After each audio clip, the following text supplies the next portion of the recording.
Good afternoon. What is your name? James Sanders. What type of business are you in, Mr. I'm in Sanders? the financial service business How long have you been doing this type of business? since 1979. Do you represent a company or do you work for yourself? I represent it. What is the name of the company that you represent? The quality of life benefit. Can you tell us a little bit about what quality of life benefits does or provides for its clients? Well, the quality of life benefit is designed to make people conscious of their health and their finance. And the health part has to do with the type of food that you intake that would basically be a part of your DNA structure to allow you to take better care of you as you get older. The other part is to understand how your money works rather than just going to a bank. Utilize an insurance company to accumulate capital that you don't have to pay taxes as you move into your retirement. But at the same time, it gives you an umbrella.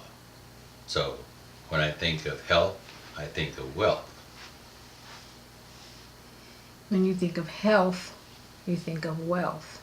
So health is wealth. Health is wealth. Wonderful. Well, being that we now know that health is wealth, can you give me a little bit of understanding of how a person becomes wealthy? Is it just how much money they have in the bank? Not necessarily. Wealth consists of many different things. Wealth can be health, because if you have good health and you have some revenue to appreciate, usually if your health is good, you can maintain. But if you have stress with money, you can lose your health behind money. I So bet you can. combining those two elements together give you the best of two worlds. So give me an example of a product that you use or a service that helps a person maintain their financial wealth. Well, to maintain financial wealth, first of all, to structure mortality. People have a tendency to look at life insurance for dying, but in reality it says life. It didn't say burial. So by putting adequate amount of money aside inside of a life insurance that's tied into the S&P 500, it accumulates above and beyond anything that the banks itself would offer you, because we call inflation is the situation that we live in, an environment.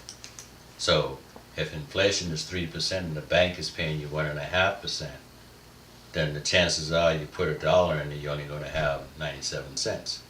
Whereas in a universal life, it's tied into the S&P 500 that gives you a guaranteed 4%, and it can go as high as 12% during the course of a year. Mr. Sanders, you mentioned S&P 500. Does the average person know what that means? No, the average person does not know what that means, because the average person would not be using bank savings if they understood what that meant. So, like, let's use myself as an example. I'm all excited because I recently opened a savings account. You're telling me that wasn't a good thing? Well, a savings account is for temporary savings, put and take. It's not for the long-term savings, not So, in a bank. okay, so having a savings account doesn't attribute to my wealth. Not inside of a bank, because the return on the dollar is a lot less than what the economy inflation is. So as I said earlier, the bank pay you 1.5% on a dollar. Inflation is 3%. So you subtract 3% from that dollar, you only got 97 cents. So the bank didn't really help you any.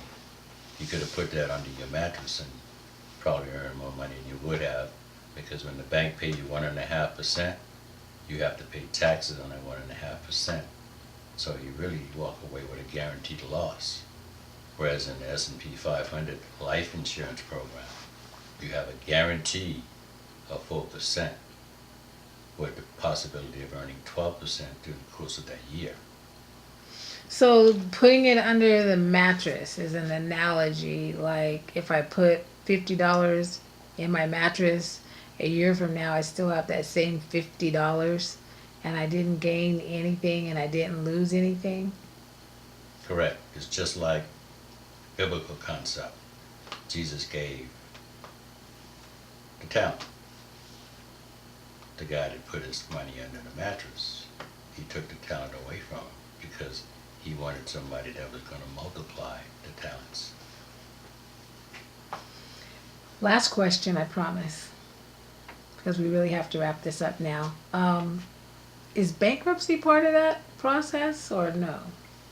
Not in the real sense. Bankruptcy is a right that we have, but with the proper documentation, with the filtration, you can avoid the bankruptcy.